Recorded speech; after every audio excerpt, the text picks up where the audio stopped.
This program contains strong language and graphic details of crimes committed by those on parole.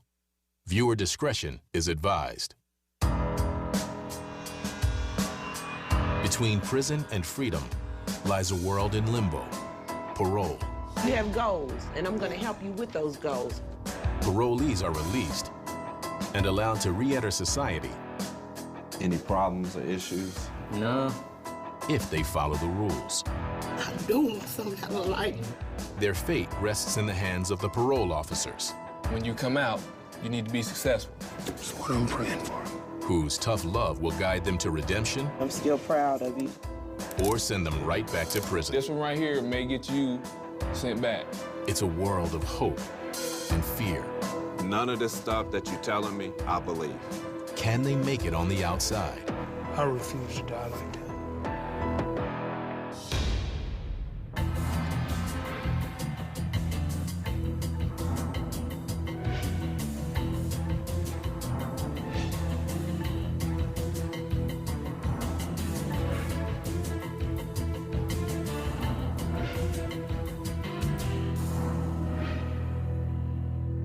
If you need anything, just give me a call. Parole agent Denise Jackson has one motto when it comes to her clients: never give up. You attach yourself to the wrong people. I wouldn't trust her in this house for 1 second. Denise's brand of tough love is for her clients' own good. I'm trying to direct them and trying to make them a better person. You came to a point in your life where you were tired of running in and out of jail. I get sentimental with my clients. They piss me off, but they all my babies. Okay.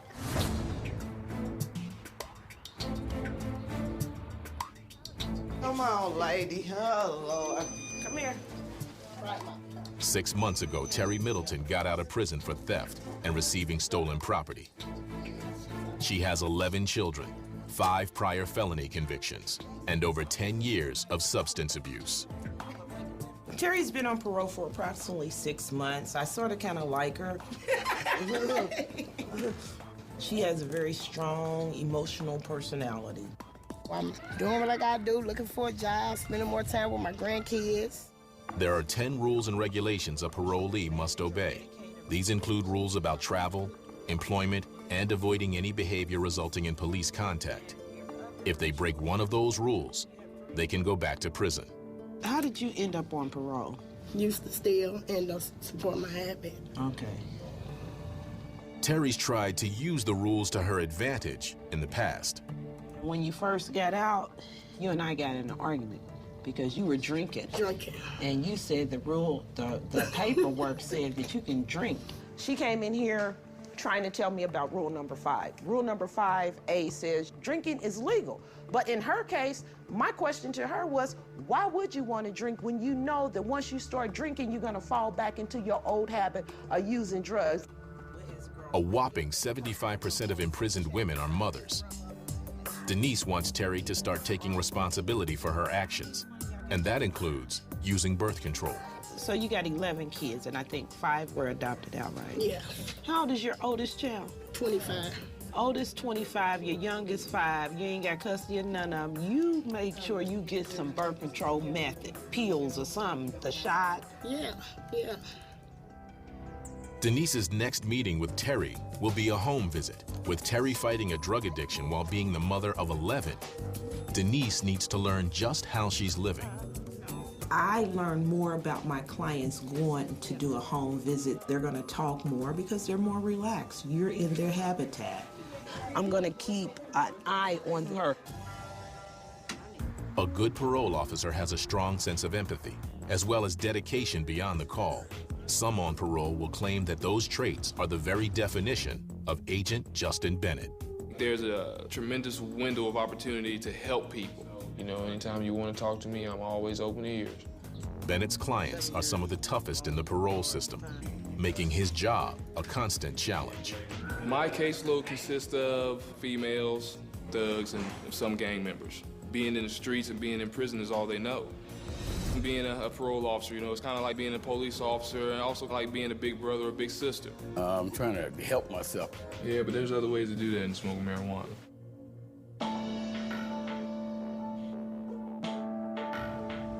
Samuel Young, he's on parole right now for burglary, B felony. Justin's worked with Samuel Young for almost a year. He is a smart guy. He's always willing to work. At one time, 57-year-old Sam had a well-paying government job recycling scrap metal. But a severe addiction to crack cocaine led him down the wrong path. I'm gonna try with all my might and with all my ability to make it. With him being an older client, his drug addiction is what's gonna mainly be his downfall if he doesn't make it. Now it's up to Justin to keep him clean. I'm gonna put your stuff in here on the table real quick so we can go over here and take this drug screen. He's a very savvy client. He is a veteran. He's also dealing with diabetes. He just can't shake the drug addiction. You're gonna be clean? Yes, sir. All right, come on. Let's go on back there. Drug tests, also known as drops, are a vital part of the process. I'll put it right back here.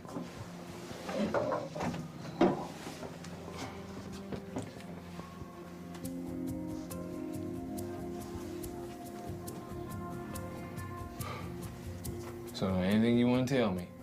That better be good. Yes, You sir. ain't good. You gotta be kidding. You ain't good. No, I might have a little weed. That's not what it's showing. Oh, it can't be showing no We're dope. gonna send it in. This one right here may get you sent back. That's because- dirty? Yes, it says you are dirty for cocaine. Oh, it can't be, Mr. Well, we're gonna Bennett. send it in. And when I get the results back in a week, then we'll go from there. There's no way. I haven't done no drugs. I ain't even touched none. Addicts like Sam will claim to be clean. But there's no talking your way out of a failed drug test. When's the last time you said you smoked weed? That was right around Super Bowl. The Super Bowl was just in town. That's become a common theme for them to use the Super Bowl as an excuse for using drugs. However, that is no excuse whatsoever. And it was that much. It doesn't matter. I mean, it doesn't matter. You shouldn't be smoking anyway, but it ain't even, that's not even what is registered. that thing's dirty. It has to be such a minimum amount. Regardless if it's weed, cocaine, whatever, you ain't supposed to be doing nothing. Yeah, I know. Yeah, I We ain't- had this talk many times. I'm saying you got a lot of time left. Yeah, I know. That's 2020. I'm not breaking the laws. As far You are as- breaking the law. You're doing illegal drugs. Yeah. Many addicts have a skewed view of reality and convince themselves that their relapses are okay. When is the last time you did cocaine? The honest truth. Well, it had to be about 4 or 5 days ago, but it was so small. It doesn't matter. You shouldn't be smoking anything. I understand. The life expectancy of a crack addict is 15 to 20 years after they start using. Given those numbers, Sam is already on borrowed time. If I feel like I need to lock you back up to save your life, then I'm gonna lock you back up. Yes, sir. What day you go to group? Saturday. Parole officer Gerald Carter didn't always work with sex offenders, but when the Indiana District 3 office needed a strict agent to tackle the job, they tapped him. I am a sex offender agent. I hope for the best, but I do not hesitate to send them back to the facility. Any sexual contact? No. I try to look at them as an individual now and try to address the problems that they have and get a better understanding of why this person may be like this. Understanding is part of the job, but one wrong step by a sex offender can be a ticket back to prison. What are you doing with these, man? I got Robert Mitchell coming in today. He's been on parole for a while with me. Even within Carter's diverse caseload, Robert is unique. His 2 charges of child molestation involve a young boy and a friend's daughter, with his first conviction dating back to 1990. He has some mental health issues that we're working through. Robert is mentally disabled. He's severely challenged when it comes to speech, fine motor skills, and social behavior. As a twice convicted sex offender, he is not allowed to be within 1,000 feet of anywhere children are likely to be. He's made a few mistakes as far as not being in the right locations. Those past mistakes have forced Carter to monitor Robert via GPS. Robert wears an electronic monitor on his ankle, so Carter can track where he is at all times. Robert has a great imagination. I would say he has a great work ethic. He does attempt to look for work. The problem is, I just don't think he presents well, but he is on disability. He does try, so I give him credit for stuff like that. So what's going on at the hotel? It's got the bed bugs real bad, and they're jumping back and forth. The parole office uses 2 area hotels for housing certain sex offenders. Robert stays at one of those places, and he likes to keep track of all that goes on in the complex. They had that Super Bowl up here. The people brought the bed bugs in there. People from the Super Bowl brought in the bed bugs? Yep. They got 2 diseases going on over at them hotels right now. Rabies disease and shingles disease. Rabies disease. Come on, man. Any problems or issues that you want to discuss, man? No. They sitting there taking my medicine like I'm supposed to. You ain't been having no issues getting it? No. Hey, man, I'm gonna come out to the hotel on the, let's say the 24th. Okay. Carter keeps it casual with Robert, but that doesn't mean he's not watching. All right, man. I'm concerned about things happening. I don't want to see a child get violated from a guy that's on my caseload. That's why you always on watch.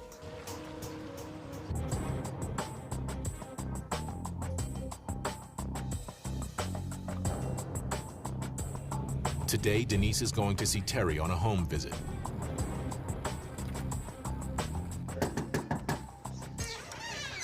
Hey, Terry. Oh, hi, Miss Jackson. How are you? Fine. Terry lives with one of her adult daughters.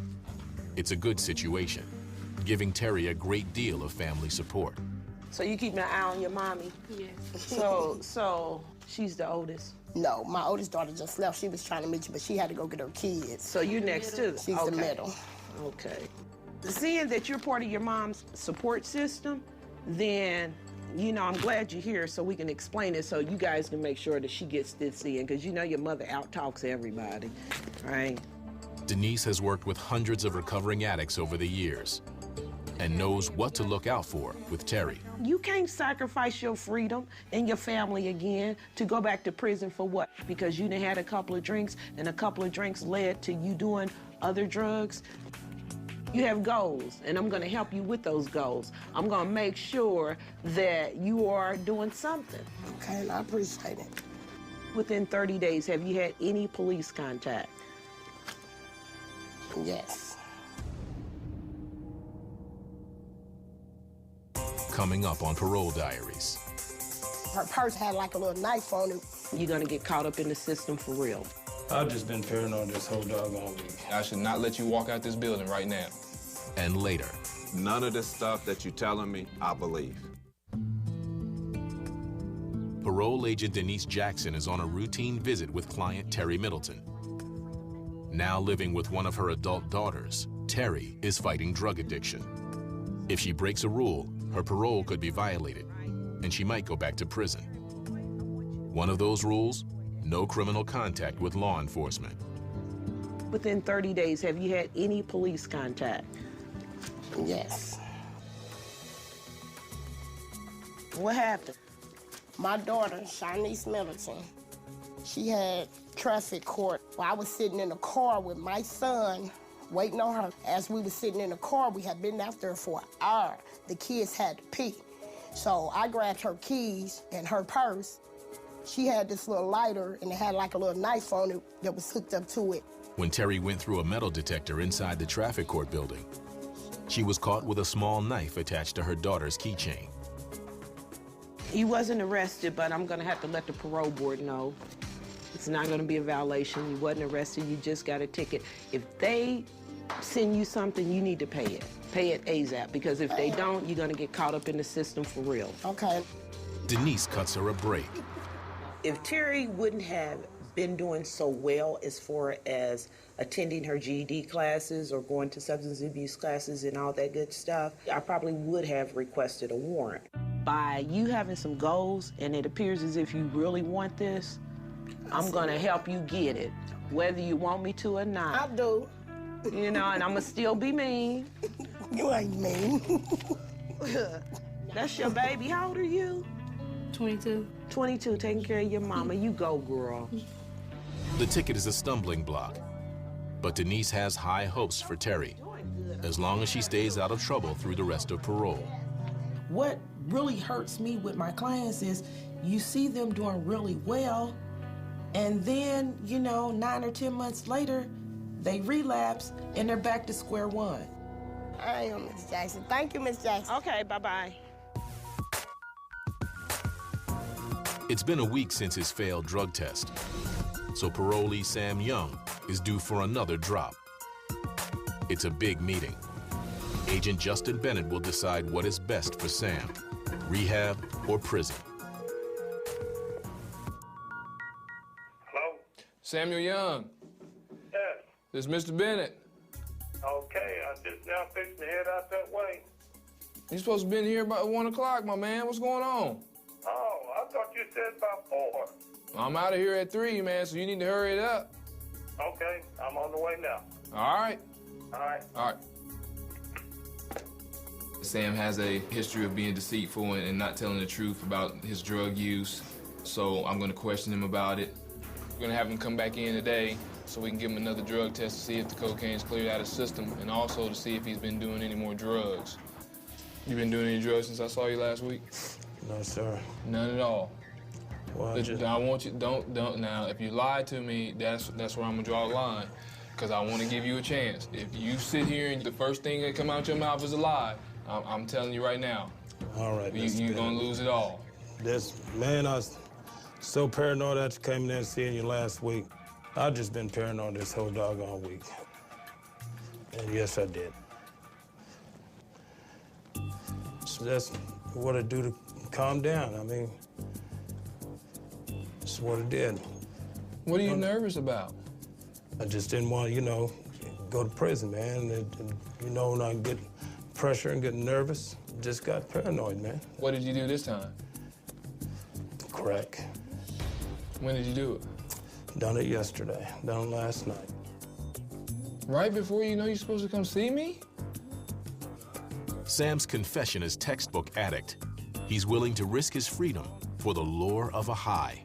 I guess I don't really drink nothing, and so I don't have nothing to calm my nerves, and that's the only thing that calms me. But if you're paranoid about going back to prison, why would smoking crack again help you not go back to prison? I don't understand it. I mean, I try my best to stay cool.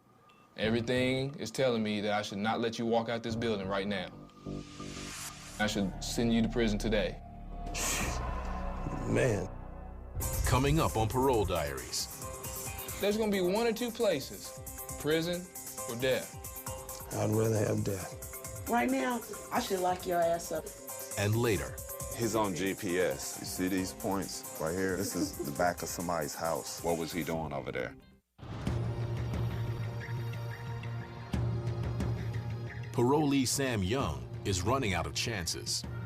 Agent Justin Bennett wonders if life on the outside is simply too much for an addict like Sam to handle. What did you do this time? Crack. Right before you know you're supposed to come see me? And you don't think I put pressure on me? You putting pressure on yourself. He admits that he did drugs because he was nervous about his drug test. To me, that makes no sense. At some point, Sam, you have to want to stop. I do. You don't. If you do it the day before you're supposed to come here and see me, you're not trying. Believe me, I am. I don't understand the power of this damn stuff. I mean, every time I say I'm not gonna do it, it didn't just seem like something happens. I didn't even have no money to go buy any yesterday or anything.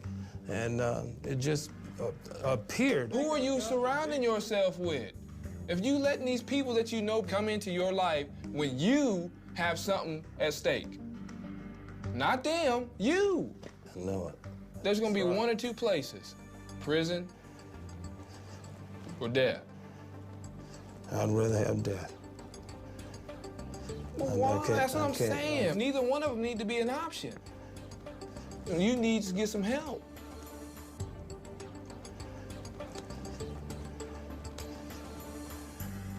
Salvation Army Harbor Light, 2400 North Tibbs. Justin thinks the Salvation Army's drug treatment program is Sam's best option. There, Sam will go through detox and rehab. Well, if you do not complete this program, up until the date you released off parole, you will be violated. If I am left with no other option but to put you back in prison, that's what I will do. Yes, sir. Thank you again. You need to go check in. Yes, sir. By checking in, Sam will get on the list to start rehab within a week. Until then, he needs to stay clean. As for Justin, he sees Sam as less of a threat to society and more of a threat to Sam. Samuel's been doing drugs for a long time, and so we gotta try and do something to help him fight this drug addiction. But he's gotta want to do it himself. So we will see what happens.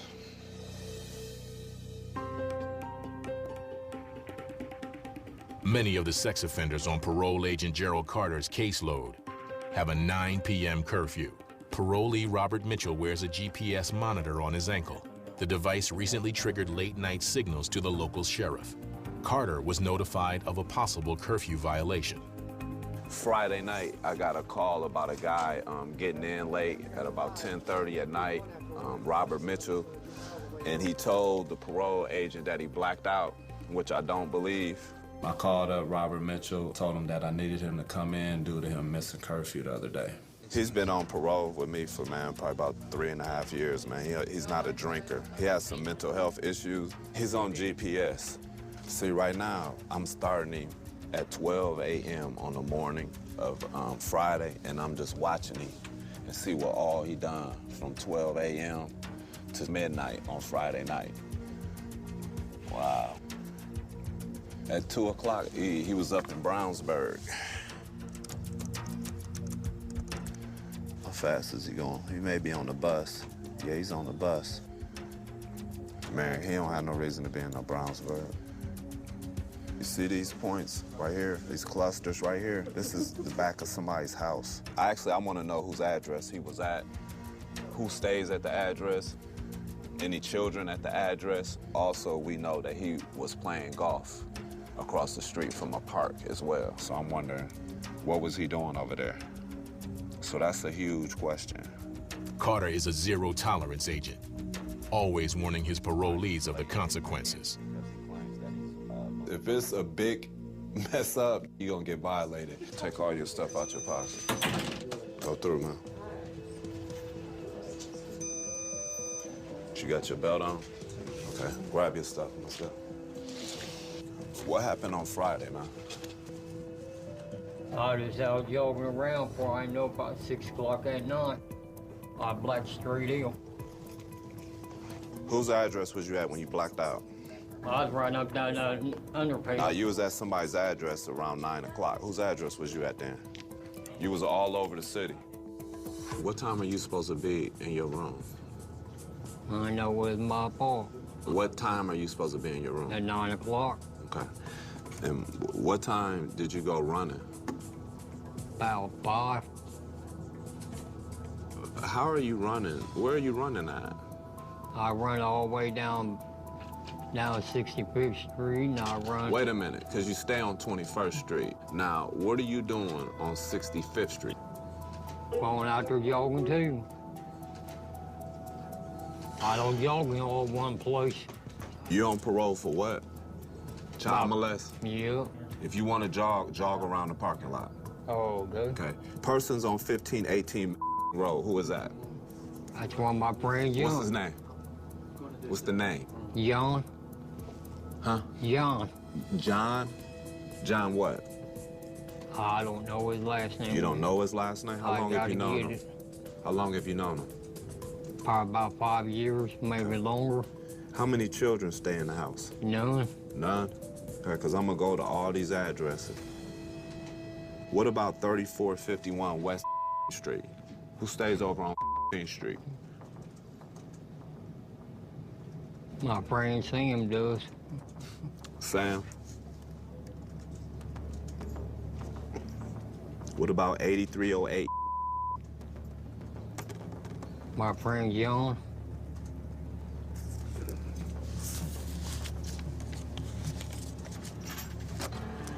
Okay, right now, none of this stuff that you're telling me, I believe. It's not true.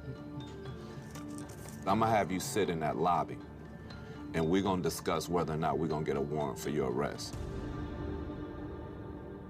Coming up on Parole Diaries. Is it a public safety issue? I'm starting to think so. I think I've given you more than enough of a chance. This door, please let me walk through it. And later, She ended up dropping ecstasy. So what's your reasoning for this?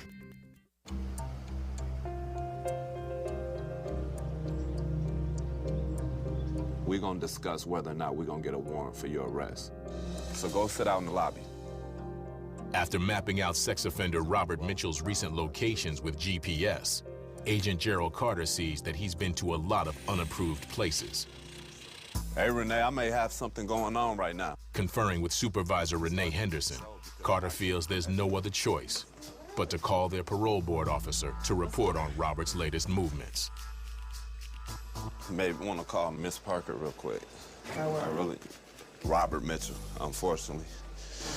He'd been playing golf across the street from a park. He was out past his curfew. I can't get a straight answer from him about what he's doing, who he's visiting. He's on GPS, and he's claiming he's been running in neighborhoods all across the city. He's on parole for 2 counts of child molest. He got some mental health issues. That's another thing. Is it a public safety issue? I'm starting to think so. Okay, let me call her now. All right. Get back up there with you. The problem is that, as you can see, he was all over the city Friday. This is at 10 o'clock at night. He's supposed to be at the hotel at 9. I don't think that he's comprehending all the rules, even though he's been on for 4 years. I just think sometimes he just says the hell with it, and I'm gonna do with that what I want. And I never have no problems out anything about it until he started putting these GPSs on people. It's like we all know the mental health issues that he had, but at this point in time, with him just roaming all over the city, there's no way that I can try to make it better. It's the day before the start of parolee Sam Young's rehab, and this visit with Agent Justin Bennett is crucial. Sam needs to be drug-free and ready to commit to a whole new way of life, or he could get sent back to prison. Sam's scheduled to check into the Harbor Light Division for his substance abuse counseling tomorrow. Samuel knows what's going to happen, whether he walks in here clean today or whether he walks in here dirty. But Sam comes in with some bad news. Friday, I got a call. My brother Raymond died. He's the second oldest brother that I have. It's 8 of us brothers, and it's only 3 of us left. And every time one of them passed, I was in prison. So I'd never been to not one of my brother's funerals. And it's a pretty big deal for me. I do empathize with you to a certain degree. You know, I lost a brother and a sister at a very young age. My sister was 8, my brother was 13. Growing up in the projects. However, how you choose to deal with it is something that separates us. I look forward to going into the program. Not only do I know that I need it, this is something that now I really want. When's the last time you smoked? Friday. Only had 20 bucks. And this is why I'm telling you this. My brother Ralph died on drugs and alcohol. My brother Richard died on drugs and alcohol. My brother Michael, next to me, died on drugs and alcohol. I refuse to die like that. Well, Sam, you refuse to die like that. But as soon as you get the news, the first thing you do is take the last $20 you got to go smoke it up. I got some things I need to think about real quick. You need to stay in that lobby till I come back and get you. Yes, sir. Do not leave. Yes, sir. I will not leave. This is Sam's 3rd strike. Justin approaches his supervisor, Stacy Doan Selmeyer, for guidance. He's supposed to enroll in Harbor Light tomorrow. Okay. I want to see if you think I should just go ahead and send him back to prison. Coming up on Parole Diaries. I'm gonna let my supervisor talk to you because I'm kind of struggling with the decision on what I really want to do. We have no idea where you've been. I'm putting your life through hell. And later, Terry, do not trip out. You cannot give up right now.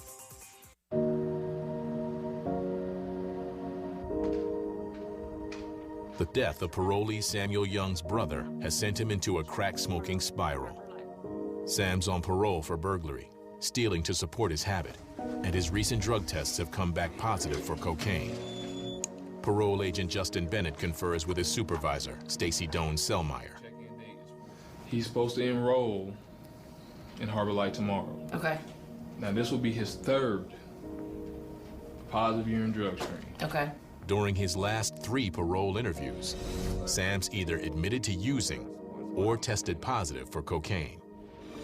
I want to see if you think, A, I should just go ahead and send him back, because if he don't complete the program, he's going to get sent back anyway. He's probably thinking, I need to use as many times as I can before I check in on the 27th at noon.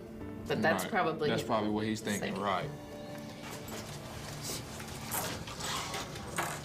I'm going to let my supervisor talk to you because I'm kind of struggling with the decision on what I really want to do. So Mr. Bennett's gave me a little bit of a rundown. You're supposed to check in tomorrow at Harbor Lights, is that correct? 12 o'clock. When you walk out of this office between now and tomorrow at noon, you have to make sure that you make a better decision and not use. I swear to Almighty, I will not use. I'm so paranoid. I'm kicking myself in the butt for already what I've done. You just make sure you report tomorrow at noon. Yes, okay? ma'am. We do not want to call the parole board and have to tell them that you did not report. Yes, ma'am. Anything else? No, ma'am. Okay. Thank you. Thank you.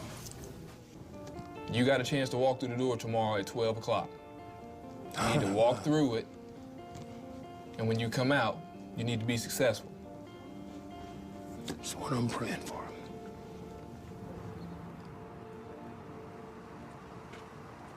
Agent Gerald Carter is at a crossroads with sex offender Robert Mitchell. Parole supervisor John Turkopolis confirms the warrant for Robert's address. Okay, so Ms. Parker did reply to Carter. You just need to send an email right away, and she's already authorized the warrant for you. And I'm going to call the sheriff's department so that they're on hand. Okay. All right. This is a sad day for the office. Everybody back here may get sentimental about this, man. This is a big deal right here. Everybody in the office likes Robert. He has a lot of physical and mental challenges, but he tries hard and we want him to succeed. You're violating them, aren't you? If I have to. Because you've been putting a lot of time and effort with them, haven't you? Right, right.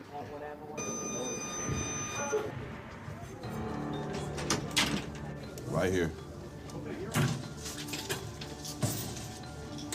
The parole board issued a warrant for your arrest for being within 1,000 feet of a park, failure to come home on your curfew.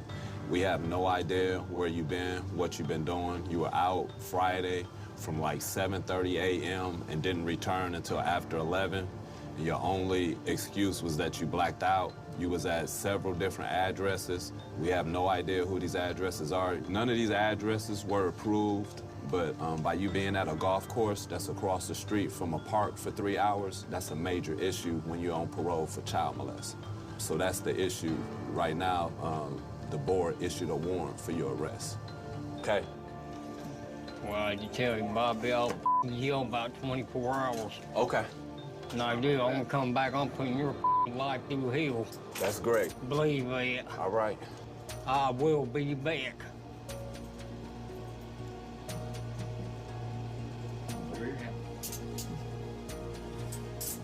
Y'all wanna be smart asses? I'm gonna show you what a smart ass is.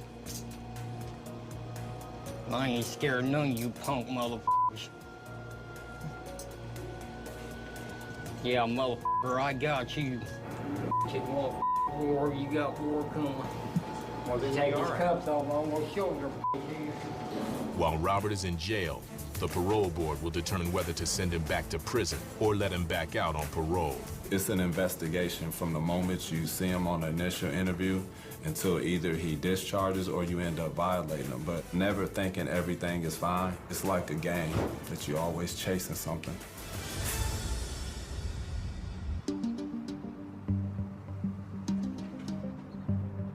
Agent Denise Jackson had a near model client in parolee Terry Middleton. But things have just taken a turn for the worse. Just as Terry was on the right path, she ended up taking ecstasy with her ex-boyfriend, the father of her youngest child. Moments after arriving at the parole office, Terry confesses this lapse to Denise. So what's your reasoning for this? Well, what y'all doing popping pills together? He smoked weed. It's still illegal, that's a drug.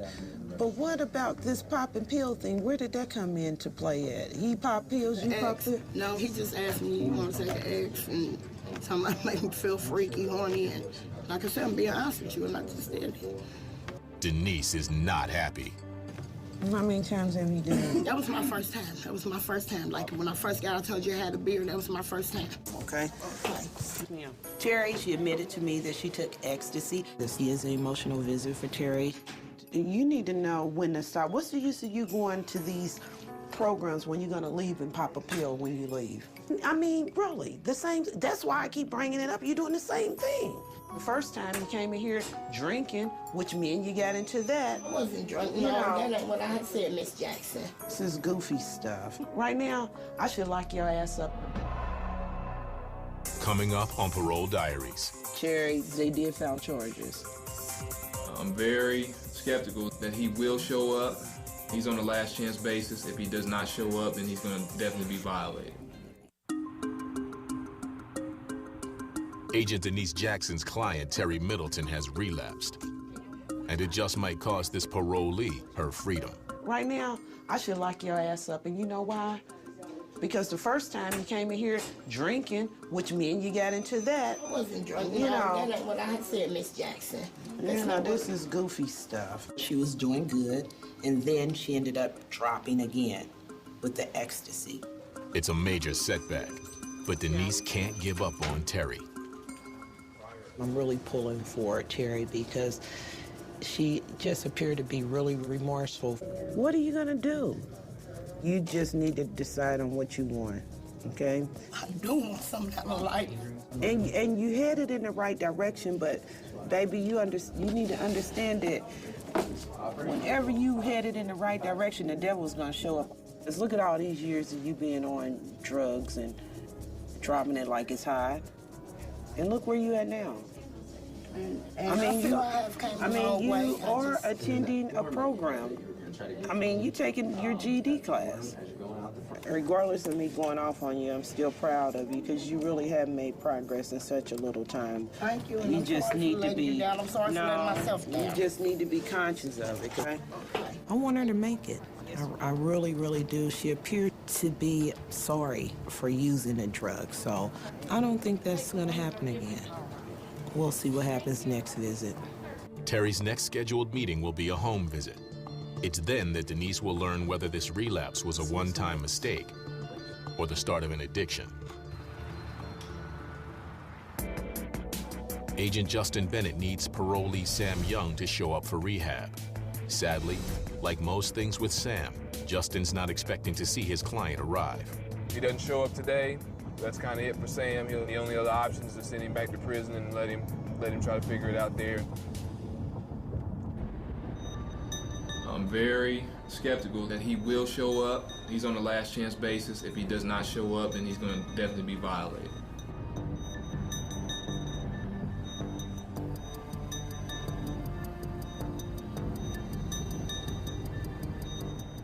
Looks like his black Camry right there. He actually showed up. I'm here to see you. I just wanted to make sure you came and showed up. I just now called you. I told you I just walked through the door. No drugs last night, did you? Oh, no, man. No, I'm gonna make it. Okay. But I didn't tell you the complete truth about Friday, man. I didn't do $20 worth. Did more? No, man. About $1,500. And, well, you know, the only thing that matters right now is that you got the opportunity to walk through that door and get your life together. I'm gonna do it, Mr. Bennett. All right. I've got to, man. You have been so good to me. All right, Sam. All right, get in there, Bennett. man. God bless. All right. I'll be talking to you. All right. Get in there so they can get you taken care of. I see y'all. After all the ups and downs, Justin is hopeful for Sam. Well, Sam, opened up and admitted that he kind of lied to me yesterday about how much crack he had done last Friday. $1,500 worth of crack is a lot of crack. It's a parole officer's job to make judgment calls on how to best guide a parolee's rehabilitation, and sometimes that includes forgiveness. Justin felt he couldn't violate him at that point. The thing with drug addicts, I mean, the next hit could kill you. And I don't think Sam really realizes that. And so, you know, I had my doubts about him showing up, but he actually showed up. I'm happy that he did, because now he can get the help that he really needs.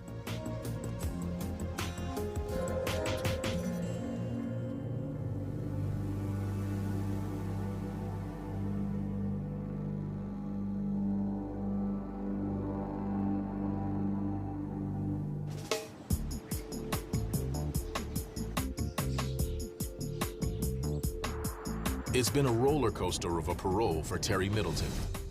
And now, Denise is hoping for a smoother ride. We're headed to Terry Middleton's residence. She's attending and participating in a substance abuse program. She has went back to school to get her GED, so she's moving in the right direction. Hey, Hi. So have a seat. What about the drinking? I haven't had no drinks. Regardless of what Terry has been through, this is what she wants for herself. And you can tell that she wants it for herself by the way she carries herself. About the job that I was telling you about, I had an interview at McDonald's. She did say that they was gonna hire me. Aren't you proud of yourself? Yeah. Yeah. I knew you can do it.